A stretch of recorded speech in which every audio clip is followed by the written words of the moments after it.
क्या रवैया है? मेरा नाम नीरज बंसल, मैं राज्य महासचिव व्यावसायिक शिक्षक से। हमें 10 तारीख का टाइम दिया था, लेकिन हमने एडमिनिस्ट्रेशन लेवल पे बात की है, प्रशासनिक अधिकारियों से बात की है, हमने पूरा प्रोसेस फॉलो किया और अब हमारे पास 13 तारीख तक की परमिशन है और अगर ज़रूरत पड़ी तो एक्सटेंड करवाने के लिए भी हम लोग रेडी हैं। सर, बारिश हो रही है, बच्चों के साथ भी हम क्या कहना चाहिए? आपको नहीं लगता कि बच्चों पे काफ़ी असर इसका पड़ेगा? देखिए, जब संघर्ष होते हैं तो इसी तरह से संघर्ष लड़े जाते हैं और हमारा संघर्ष कंपनियों के खिलाफ है। यहाँ बारिश हो, तूफान हो, आपको व्यावसायिक शिक्षक चौड़ा मैदान ही मिलेंगे जब तक कोई समाधान नहीं होगा। हम समाधान के लिए यहाँ आए हैं, रिटर्न नोटिफिकेशन के लिए यहाँ आए हैं। अब चेहरे पे विश्वास थोड़ा कम करेंगे और नोटिफिकेशन पे ज्यादा रहेगा। अगर असुविधा का सामना आज हमारी माताओं बहनों को करना पड़ रहा है तो इसकी चिंता सरकार को होनी चाहिए थी। इसकी चिंता उन विधायकों को होनी चाहिए थी जिन बेटियों ने उन्हें वोट दिए हैं, उनके बारे में सोचने की आवश्यकता है।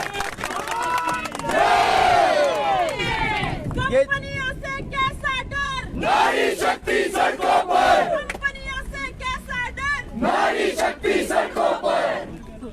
ये चिंता सरकार को होनी चाहिए। ये सरकार के अधीन काम करने वाले लोग हैं, सरकार को सुविधाएं प्रोवाइड करने वाले लोग हैं। आउटसोर्स जैसी बीमारी को खत्म करने के लिए दिन रात 2174 व्यावसायिक शिक्षक जो है कार्यरत है और आज इस चीज की फिक्र, इस बारिश और इस आंधी और तूफान की जो फिक्र है वो उन विधायकों को, उन लोगों को होनी चाहिए जो घरों में आकर वोट मांगते हैं। और आज वही लोग, उन्हीं विधानसभा क्षेत्रों से आए हुए लोग और कांग्रेस सरकार होते हुए इन लोगों को अगर सड़कों पर रहना पड़ रहा है, बेटियों को सड़कों पर रहना पड़ रहा है, तो कहीं ना कहीं इन लोगों की मजबूरी है। अदरवाइज ये लोग बारिश में क्यों डटे रहते हैं यहाँ पे अपने बच्चों के साथ, अपने फैमिलीज के साथ?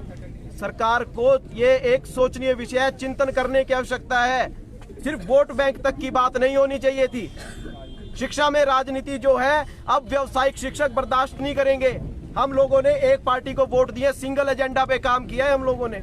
हम लोग बार बार जो है इस तरह से सड़कों पे आएंगे, झूठे आश्वासन दिए जाएंगे, इस तरह की राजनीति अब नहीं चलेगी।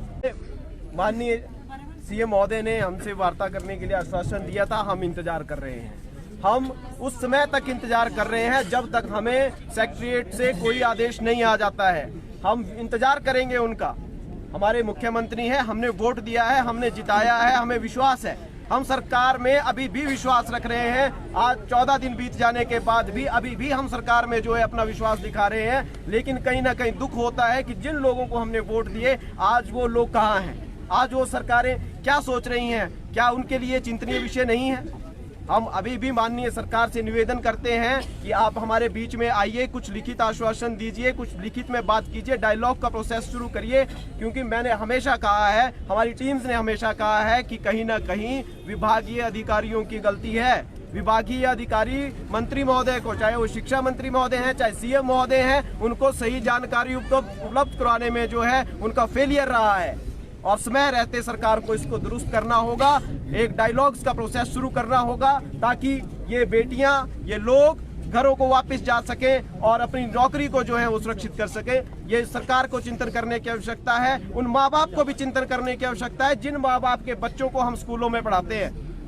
जहां तक राजनीति की बात है, हो सकता है कुछ विचारधाराएं अलग हो, पार्टी में विचारधाराएं अलग हो सकती हैं, वैचारिक मतभेद हो सकते हैं, लेकिन पार्टी एक छत्र नेतृत्व के नीचे काम करती है और लोग एक छत्र नेतृत्व को ही जो है वो वोट देते हैं, अपना मतदान करते हैं। इस चीज के बारे में सरकार को तुरंत प्रभाव से सोचना चाहिए। आज माननीय सीएम महोदय शिमला पहुंच रहे हैं, माननीय शिक्षा मंत्री जी शिमला में हैं, उन्हें तत्काल प्रभाव से इसके ऊपर कोई ना कोई जो है बैठक बुला के कोई ना कोई विचार विमर्श करना चाहिए ताकि बीच का रास्ता जो है निकल सके।